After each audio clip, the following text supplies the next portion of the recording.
नमस्कार, जय महाराष्ट्र. आपल्या सर्वांनाच माहिती आहे आपण हा जून महिना आहे आणि या जून महिन्यामध्ये वसई विरार शहर महानगरपालिकेमध्ये प्रत्येक वर्षी ज्यावेळी जास्त अतिवृष्टी होते त्यावेळी सम्मेळपाडा ह्या एरियामध्ये जास्तीत जास्त पाणी भरलं जातं आणि सम्मेळपाड्यापासून तर साईनगरपर्यंत प्रत्येक बिल्डिंगमधला तळमजला हा पाण्याखाली असतो आणि प्रत्येक वेळी ह्यांना जे त्रास सहन करावे लागत आहेत त्याविषयी आज आपल्याबरोबर समाजसेविका रुचिता नाईक ताई आहेत. ताई, काय सांगाल की काय वाटतं आहे तुम्हाला हे जे चित्र पाहिल्यानंतर? सर्वांना नमस्कार आणि होलम दादा आपलेसुद्धा आभार की आपण तात्काळ इथे धावून आलात. तर हे जे काय सम्मेळपाड्यामध्ये हा जो गंभीर मुद्दा आहे, जो आपण मागे नाला बघू शकता, तो सम्मेळपाड्याचा मुख्य नाला आहे की तो सम्मेळपाड्यातले जे काय घाण कचरा सगळा वाहून भाईंदरच्या खाडीमध्ये तिकडे ते जातं. पण आता विषय इथे असा झालेला आहे की या प्रभागामधले जे नगरसेवक BJPचे नगरसेवक आहेत ते झोपलेले आहेत. त्यामुळे या प्रभागात राहतच नाही, त्यामुळे त्यांना प्रभागातल्या समस्याच माहिती नाही आणि मुख्य म्हणजे त्यांचं काम होतं की इथे लक्ष देणं, नागरिकांच्या समस्या सोडवणं इथे त्यांचं काम होतं. पण आज त्यांनी कुठल्याही प्रकारचं काही इथे काम केलेलं नाही आहे. आणि आपण बघू शकता जसं की त्या नाल्यामध्ये इथे लोकांनी आजूबाजूला कचरा टाकला तो उडून त्याच्यामध्ये जातो आहे.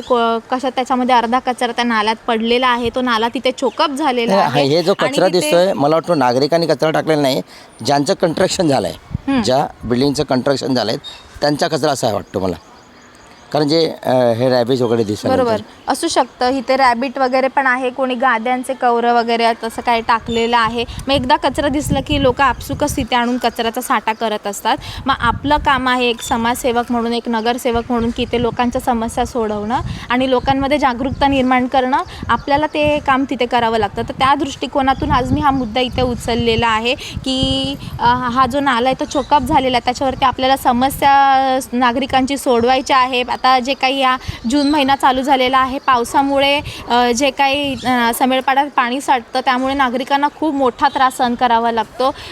इथे सगळं घरं लोकांची इथे पाण्याखाली जातात, भरपूर त्यांचं तिथे मोठ्या प्रमाणात नुकसान होतं. परत लाईट जातात, तर त्याच्यामुळे म्हणजे एवढी नुकसान एका छोट्या कारणामुळे होतं. तर आधीच आपल्याला इथे ते निराकरण करणं गरजेचं आहे.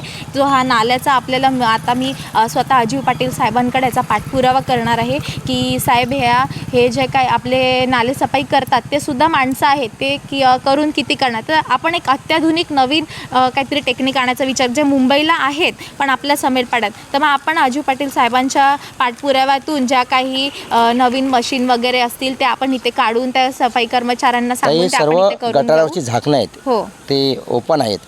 पावसाळ्यामध्ये एखादी व्यक्ती जरी साफसफाई करायला गेली तर काय परिस्थिती निर्माण होईल सांगा. हा दुर्लक्ष कोणी केलं आहे? बरं, हे तर काम खुद्द BJPच्या नगरसेवकांचं होतं.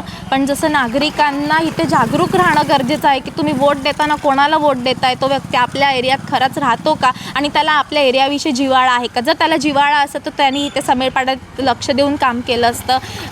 तर हे ज्या काय महत्त्वाच्या गोष्टी आहेत ना त्या खरंच सोडवण्याची, इथे समस्या सोडवण्याची गरज आहे. नुसतं वरच्या छोट्या छोट्या समस्या सोडवून त्याचा काही फायदा नसतो. आज एक समाजसेवक म्हणून मी अजीव पाटील साहेबांकडे, महानगरपालिकेकडे मागणी काय आहे? महापौरांकडे मागणी आहेच. आता तुम्ही बहुजन विकास आघाडीमध्ये पक्षप्रवेश केला आहे, तुमचं काम आहे समाजसेविका म्हणून. बरोबर. पण नेमका महानगरपालिकेकडे काय समस्या सांगणार आहेत तुम्ही? आता सध्या पहिला मुद्दा आपण असा उचललेला आहे की जे ह्या मुख्य नाला आहे त्याच्यावरती लोखंडी जे झाकणं येतात ते तुम्ही टाका.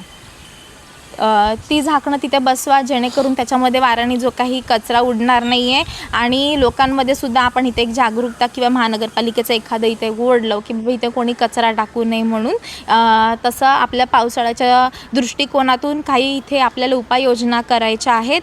आणि आपल्याला सफाई कर्मचाऱ्यांसाठी जे काही छोटा JCB आहे 2 दातांचा असेल किंवा परणं काढण्यासाठी जी काही आता मुंबईला पाण्यात जी मशीन उतरते ते सगळे जाऊन परणं आहेत जलपर्णिका आहेत ते काढून आणतात. तसं मग आपल्याला काहीतरी तिथे उपाययोजना करणे गरजेचं आहे. सफाई कर्मचाऱ्यांचं इथे आयुष्य कमी होत चाललेलं आहे, त्यांचं आयुष्य 50पेक्षा खाली जातं. कोणाला रोग झाला आहे, कोणाला काय झालं, तर त्यांच्यासुद्धा आरोग्याकडे आपल्याला लक्ष देणं गरजेचं आहे. ते समाजासाठी ते सुद्धा आपल्यासाठी ते काम करत आहेत, गटारात उतरून ते काम करत आहेत, कसला विचार न करता. तर तो सगळा विचार करून आपल्याला इथे समाजात एक समाजसेविका म्हणून मला काम करायचं आहे. आणि बदलत्या काळानुसार जसं आपल्याला विविध जे काही नवीन टेक्नॉलॉजी आहे त्याचा वापर आपल्याला कसा होईल हा इकडे मी बघा. पाऊस 2 दिवसावरती येऊन टपलेला आहे आणि अतिवृष्टी होणार आहे, तर किती वेळामध्ये तात्काळ करण्यासाठी काय कराल? तात्काळ करण्यासाठी सतत पाठपुरावा इथे मी माझ्या दृष्टिकोनातून सतत पाठपुरावा करत राहीन आणि नक्कीच हा जे काही गटाराची झाकणं असतील आणि हे सगळं साफसफाईचं इथे मी नियोजन करेन. पुढील व्हिडिओ पाहण्यासाठी प्रभात समाचार यूट्यूब चॅनलला सबस्क्राईब करा.